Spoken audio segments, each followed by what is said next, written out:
Agora bater um papo com ele, Caio Augusto, economista do Terraço Econômico. Sempre muito bom ter você aqui.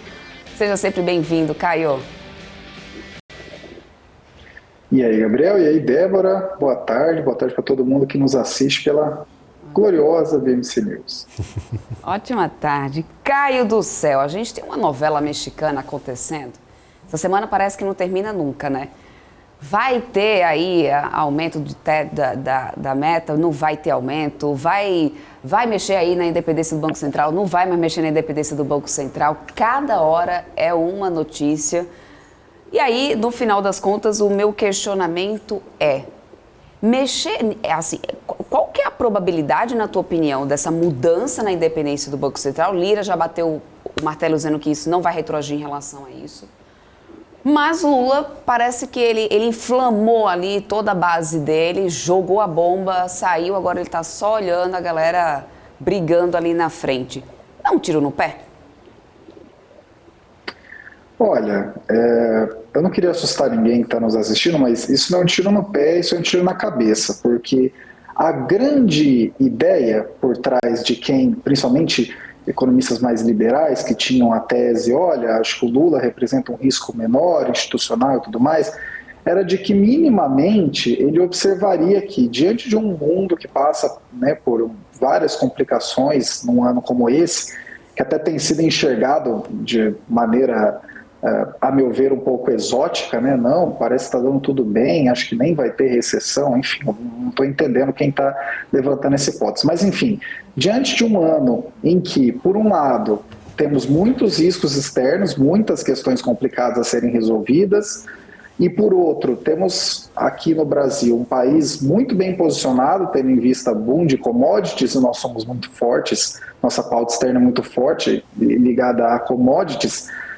seria basicamente entrar com um discurso um pouco mais soft na pasta econômica e direcionando um pouco mais o lado fiscal, que os juros eles cairiam, né? Eles teriam uma tendência natural de cair. Uma coisa que eu não esqueço de jeito nenhum, e eu acho muito interessante ser lembrada nessas últimas vezes aqui que vocês me chamam, é o seguinte: antes da eleição, a perspectiva era que os juros no Brasil eles terminariam o ano de 2023 muito próximos de 10%, 10,5%. E eles voltariam para o terreno de um dígito em 2024, no começo de 2024. E essas perspectivas, elas foram, ao longo do tempo, elas foram simplesmente se deteriorando. Tanto é que hoje, se vocês forem olhar a estrutura a termo da taxa de juros, ou seja, a curva longa de juros, o que o mercado está cobrando ao longo, sei lá, dos próximos 10 anos, vocês vão ver que a parte mais baixa dessa curva, ela está quase em 13%. Então, quer dizer, era uma situação em que a gente sairia dos atuais 13,75 para arrumar talvez para 10,5%, ter aí alguns cortes de 0,5%, de 50 basis points, alguns talvez de 75 basis points, aí permitindo bastante espaço, e agora a gente tende a não ter praticamente nenhum. Talvez a gente feche esse ano com um corte de 25 basis points, com 2 cortes. E isso na prática, tem muita gente que agora deve estar se perguntando, mas o juro real no Brasil, o maior juro real do mundo e tudo mais.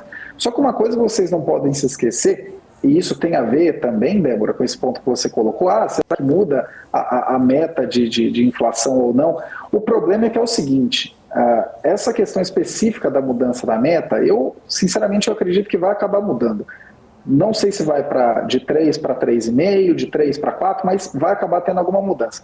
Só que o problema é que é o seguinte, você mudar a meta para cima, por um lado, tem um aspecto positivo que é o seguinte: dos anos 90 para cá, a gente tem um problema muito grande que é o lado dos gastos do governo. A gente nunca fez, com raríssimas exceções pontuais, ajustes que de fato encaminharam para que o Estado coubesse na conta. Dos anos 90 para cá, a gente viu praticamente todos os anos aumento de carga tributária, aumento de endividamento, e as exceções que eu disse foram, por exemplo, os primeiros 8, 10 anos desse século, a gente teve um fluxo muito grande de capitais, principalmente vindos da China, que permitiram com que a gente tivesse vários superávites e isso reduzisse a dívida. Só que assim, o lado do gasto, ele continuou aumentando. Inclusive, informação que é muito importante, antes do teto de gasto, do teto de gastos, nos últimos 15 anos antes dele, a gente teve aumento de 6% real, ou seja, 6% acima da inflação todos os anos nos gastos do governo. Ou seja, então essa é uma questão que a gente não lidou. Então, o maior problema, na verdade, não é necessariamente a meta. Se você virar e falar, pô, a meta que o CMN, né, o Conselho Monetário Nacional, fixou para 2025 é de 3%. Ah, essa meta poderia ir para 3,5%, poderia ir para 4%? Poderia.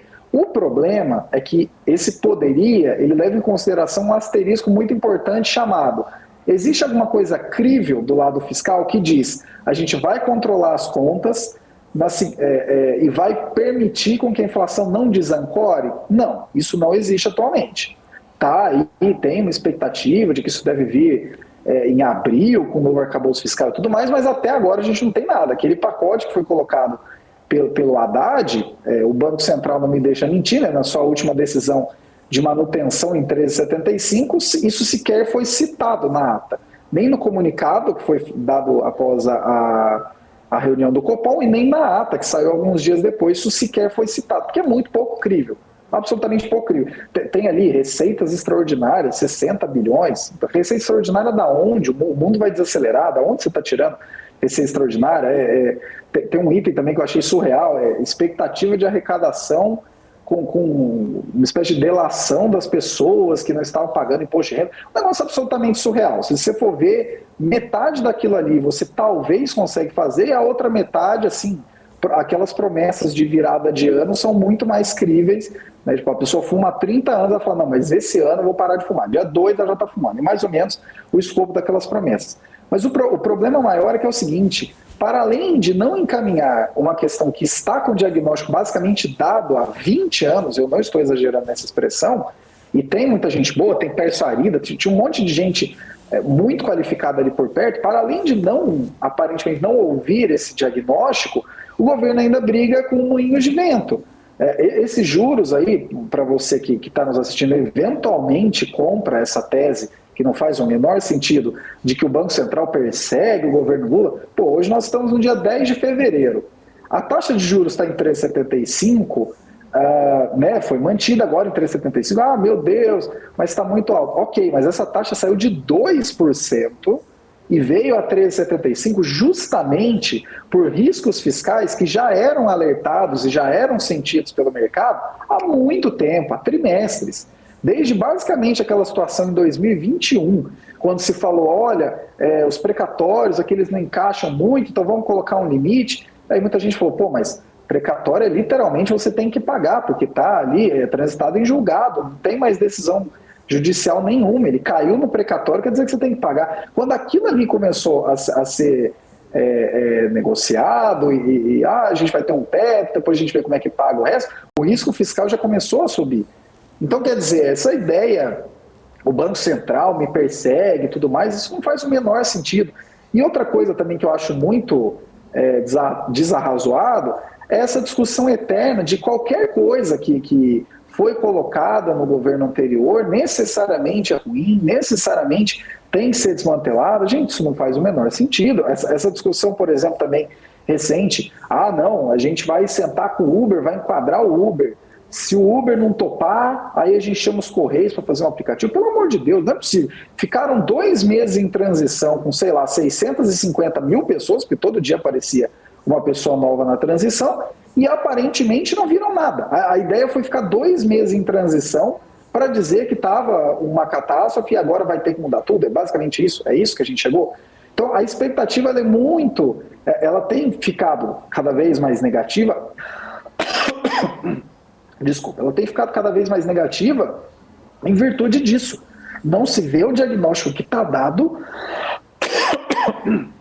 Me perdoe. Não se vê o diagnóstico que está dado e também se quer desmantelar o que deu certo, o que tem trazido resultados positivos. Isso não faz o menor sentido. Inclusive, eu gostaria de ressaltar aqui, Caio, colocar panos quentes aqui uma situação. A gente falando que o Banco Central ele quer favorecer o rentismo no Brasil. Lembrando que quase a mesma equipe, acho que com poucas alterações, a mesma equipe que colocou a taxa em 13,75 é aquela equipe que colocou em 2. Então não tivemos grandes alterações. a taxa estava em 2% com a mesma equipe que está posta hoje para o Banco Central. Então, nós não temos uma grande conspiração em torno do rentismo no Brasil. É uma situação que, sim, beneficia a renda fixa, por isso que a gente, inclusive, tem agora em janeiro um dos piores resultados em volume de negociação para a Bolsa de Valores nos últimos 3, 4 anos. Então, nós não tivemos movimentação quase aqui na Bolsa de Valores brasileira, porque muita gente está aplicando em renda fixa.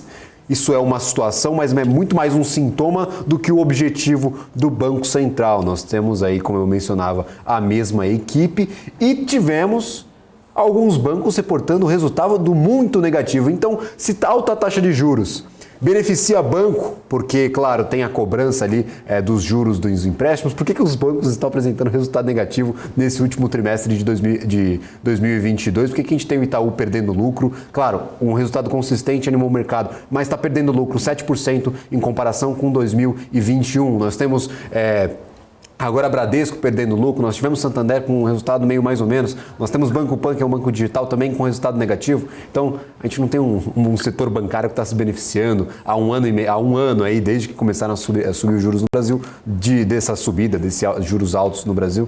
Então, acho que caem por terra aí algumas narrativas que a gente tem colocado no mercado, do porquê que os juros estão altos. Os juros estão altos porque o custo de dinheiro está aumentando, porque a inflação está alta no Brasil. Então, acho que é mais ou menos essa situação que a gente gostaria de passar. A gente tem que traduzir essas informações. Né?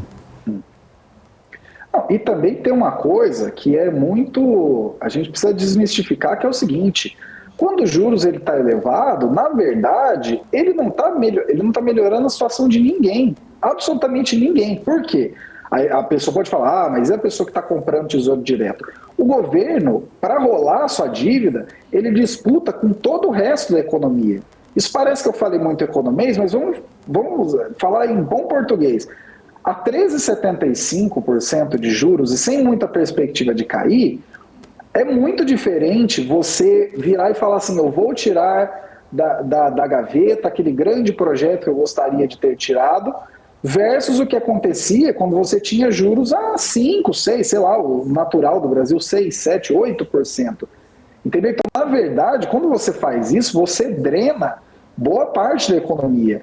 E assim, aí tem muita gente que diz, pô, então seria só você abaixar os juros, mas não existe mágica, porque o juro ele existe para controlar o preço do dinheiro. E a partir do momento em que você não sinaliza, mesmo com um diagnóstico muito bem estabelecido na mesa há muito tempo, a partir do momento que você sinaliza que você vai quebrar com regras fiscais, tudo bem, beleza, vamos fazer um parênteses. O teto de gastos realmente não estava sendo muito respeitado, estava sendo absolutamente vilipendiado. Então, ele ser trocado, ok, até aí tudo bem, esse barco já saiu do porto. Agora, o problema é você partir do pressuposto que qualquer regra fiscal seja complicada ou que a qualquer momento você pode ampliar muito os gastos acima do que seria necessário, ou pior ainda, que é um fator que muitas pessoas, né, e eu inclusive tenho considerado como um grande fator de risco embutido, você eventualmente quebrar o termômetro monetário. Tínhamos, né, um termômetro fiscal, tínhamos uma âncora fiscal que era o teto de gastos, agora a gente não tem nenhuma, estamos aí aguardando qual seria esse novo arcabouço fiscal, essa nova regra fiscal, conjunto de regras e tudo mais. Agora, em termos monetários, a gente tem um regime de metas de inflação desde 99. Ele tem ganhado certa maturidade. Esse centro de meta, a gente passou, acho que 12, 13 anos em 4,5, aí depois começou a diminuir e rumando para 3. Digo mais uma vez, o problema em si não é necessariamente, a gente pode aumentar um pouco a meta. Existem alguns economistas sérios que elencam esse ponto. Não, a gente poderia aumentar, porque indiretamente, via inflação, a gente conseguiria fazer um certo ajuste fiscal que a gente não faz, reduzindo despesas, isso ajudaria e tudo mais. Agora, se você faz isso de um lado e do outro lado você diz, eu não vou controlar despesa nenhuma, você dá só a primeira pernada e ao longo do tempo você simplesmente desancora a expectativa. Em termos bem claros, a expectativa de inflação que você tiver no futuro, ela simplesmente vai subir o tanto que você subiu o centro da meta. Você não resolve nada. E de novo, pessoal, se você realmente tem essa ideia na cabeça, não, o juro alto ele é benéfico, eu não sei para quem, porque o banco ele empresta menos, Aí ele pode prestar uma taxa maior, mas ele presta menos, porque menos pessoas estarão propensas a se endividar. Sem contar que o endividamento já está alto, das empresas e das famílias. O banco empresta menos, vários projetos deixam de sair na economia, desde empreendedorismo até empresas que iriam investir, iriam fazer outro tipo de investimento, eles, né, seguram. Então, assim, não é benéfico. Nenhum mercado tem realmente interesse de manter os juros altos. Isso eu não estou falando nem no mercado do Brasil. O mercado dos Estados Unidos, que é dezenas de vezes maior do que o nosso, também acha extremamente prejudicial o cenário em que a inflação sobe o suficiente para que os juros tenham que subir muito. Então, realmente, eu não consigo entender, e conversando com várias pessoas, seja do mercado, da academia, ninguém consegue entender qual é a postura do governo, e especificamente do Lula, né, que é quem de fato dá as cartas nesse governo. Ninguém consegue entender qual é a ideia, qual que é o ponto. Tipo, por que você está fazendo isso? Qual é o ponto? Quem você quer atacar os juros? Quer atacar o Roberto Campos Neto? Aonde você quer chegar com esse tipo de crise? Ninguém está entendendo. Enquanto isso, a taxa de juros não tem possibilidade nenhuma de cair. Nenhuma. Caio, quero muito agradecer a tua participação aqui com a gente. Sempre muito bom ter você aqui no Top News. Muito obrigada mesmo. Um ótimo final de semana para você e a gente se vê mais vezes por aqui. Eu que agradeço o convite. Peço desculpas aí da tosse no meio do caminho, mas está tudo bem. Precisando, estamos aí. Obrigada, Valeu, pessoal. Caio. Tchau, tchau.